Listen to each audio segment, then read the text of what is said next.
Hello, my art-loving friends. Today we are going to take a look at the Aquatone Artist Watercolor Granulating Set. It's a set of 10 tubes and it has some fun colors in it. I will say that these are not the only granulating colors that Aquatone makes. These are just 10 that they happen to choose for this particular set. There are a ton more of granulating watercolors in their line. But let's take a look at these 10 and see what we think. We'll start right into swatching here. This is the Cosmic Pink. It is a PV16 and a PBR7. Every color in this set has a light fast rating of 5 out of 5, so I won't mention it anymore. This one is semi-opaque, semi-staining, and obviously granulating. I say obviously, but they did include a non-granulating paint in this set, which we'll talk about later, which is really weird. However, the Cosmic Pink is a beautiful one. This next one here is Manganese Violet. I kind of like this one. It is a PV16, semi-transparent, non-staining, and granulating.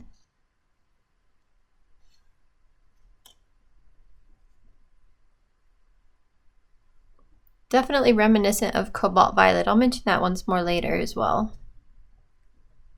And I put 3 coats on this one just to see if I could get it nice and thick, but it did kind of separate. You'll see that in the dried swatch towards the end of the video.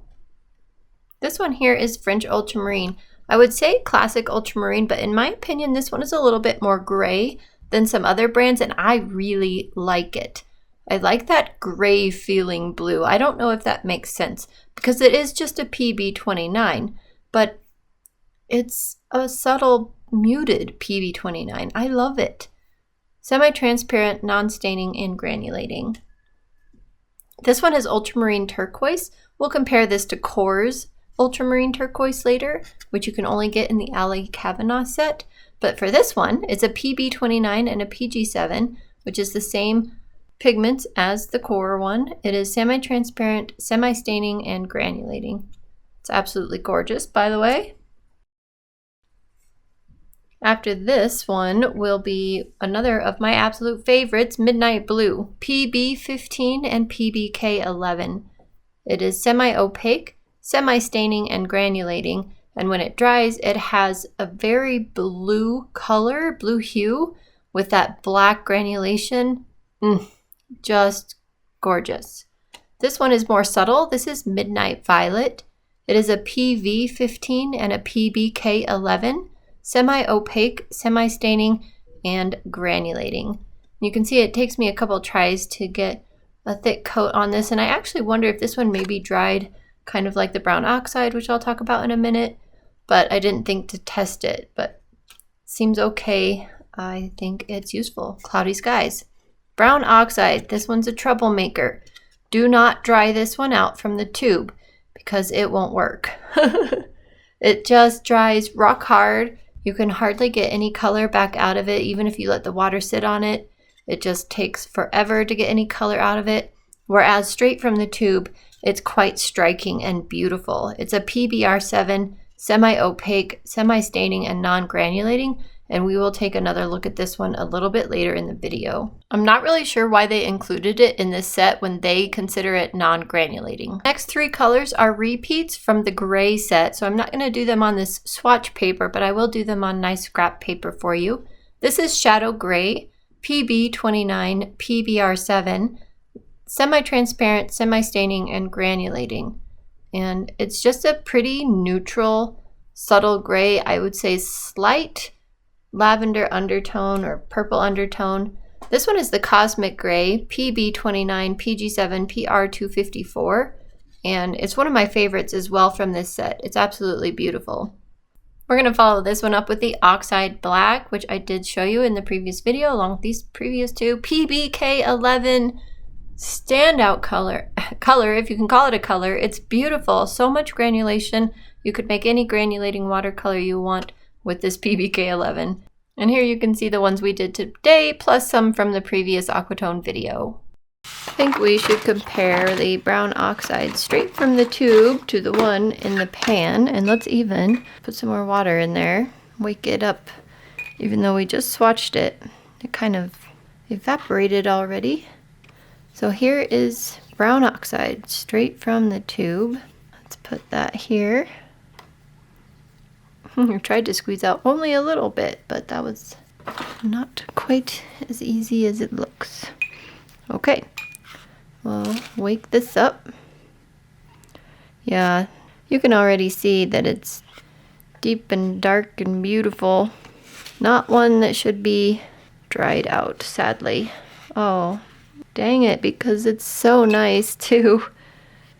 Wow, such a beautiful color, just not available for a dry palette. It's intense, gorgeous, beautiful. Let's add some more water.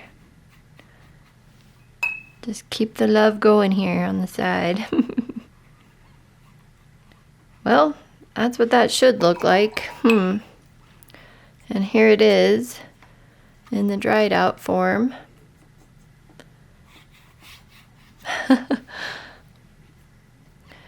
There's one Da Vinci color that does this too.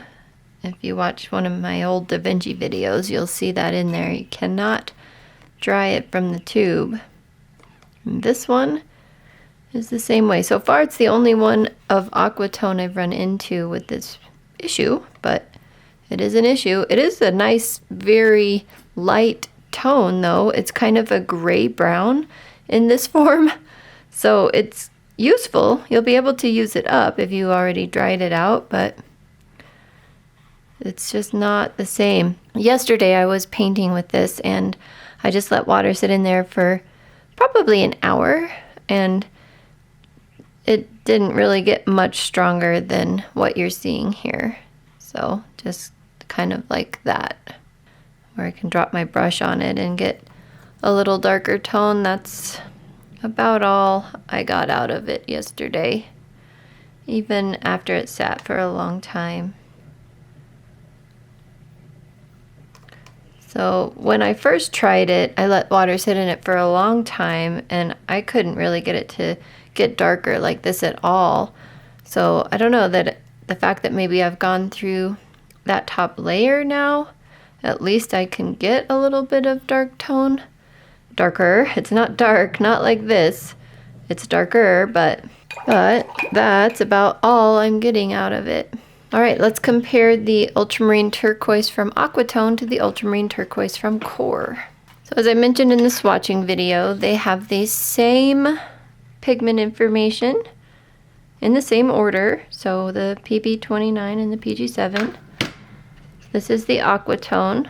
This is on the back side of Paul Rubens cold pressed paper, and the back side's pretty smooth, but it'll be fun to see regardless. This is on dry paper. All right, there's Aquatone. Here is Core. Oh, wow, they're quite different. Interesting. So the PG7 is much more apparent in the Core version. Yeah, this one is beautiful though. I do love that. I don't know, which one do you think of more when you think of the word ultramarine turquoise, or the phrase ultramarine turquoise, or turquoise in general? I suppose they both kind of fit. It depends. When I think of turquoise jewelry, it probably is a little bit more blue than this one, but when I think of turquoise in general, I probably think of something in my mind between these two. Let's let them dry and see what they look like. Now that everything's dry, I thought we could take a closer look. The Cosmic Pink had a little extra water built up in the corner because the paper bubbled up and that water stayed over there. So we have a little bit of a color separation along that water line, which is interesting. A little bit of that brown coming through the PBR7. Manganese Violet. The way it kind of pulled up here reminds me a lot of the Cobalt Violet that I was playing with in a very, very early video on my channel. The French Ultramarine, beautiful ultramarine turquoise. So now that this is dry, here you can see the differences in dry form. Which one do you like better? I'm really drawn to this one. This midnight blue is my favorite. I have an entire painting with just this color that I'll show you in just a minute. Midnight violet is pretty low tinting as well, but it's just a nice cloudy sky color. I like that. And these are very interesting, obviously, as we just looked at, from the pan, from the tube. So that's what they look like on the little swatches. And I'm just going to put these in my swatch holders front to back like that so I can see the difference. And then these are the swatches dry that we did so big. And we got it fairly dark over here. That's about equivalent to this area on the one from the tube. So it can be used. It can be used. Shadow gray, beautiful. Cosmic gray, gorgeous. And the oxide black is absolutely spectacular.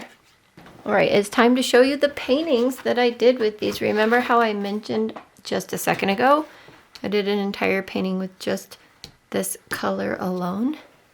Here it is. It's so big though. We'll have to zoom way out. And you still can't really see it all. I don't know if my camera can go any higher. There we go. So I showed you the National Parks and Watercolor that I did with the gray set in the previous video. This painting here. But I used many colors, and the oxide black was definitely the standout color for the background, and then I played with it here. But this is just the midnight blue and then sprinkling some bleed-proof white on the top. And I absolutely love it. It's a little warped right now. Haven't straightened it at all, but it's just so pretty. What a gorgeous color, huh? So pretty. And you can see as you get real thick with the paint, the granulation starts to go away. As you probably know, to see granulation in paint, it needs to be watered down or put in water. So you don't have to have granulation, but a little bit of it still peeks through. And another painting I did with it just yesterday is this one here.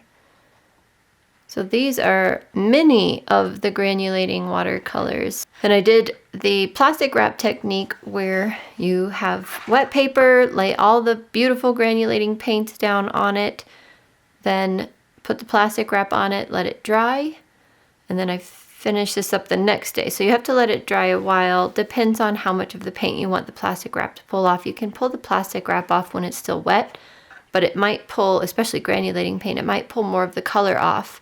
And if you let it dry completely, more of the color stays on the paper. And then go around painting shadows on the rocks. I wish I had a picture of this before I painted the shadows and all of that, because it just is blobs, lovely blobs of granulating paint with some of it pulled up from the plastic wrap. And then I put bleed-proof white on here. And I may add some little sparkles, little water sparkles still with bleed-proof white, but I haven't decided yet. So this is on the Etcher 50% cotton paper, and it worked really well for this. And this one is the Meeden 100% cotton paper, which is not my favorite, but it worked just fine for this. So 2 of the paintings, I'm sorry I didn't film them for you, but sometimes I can't film when I have time to paint, if that makes sense. I'm at other places where filming is not really appropriate, so I have to paint when I can. And that is a look at the 10 tube set of Aquatone Granulating Watercolors. What do you guys think? I would love to hear your thoughts on these. Well, I hope you have a wonderful week, and I will see you in the next video. Bye for now.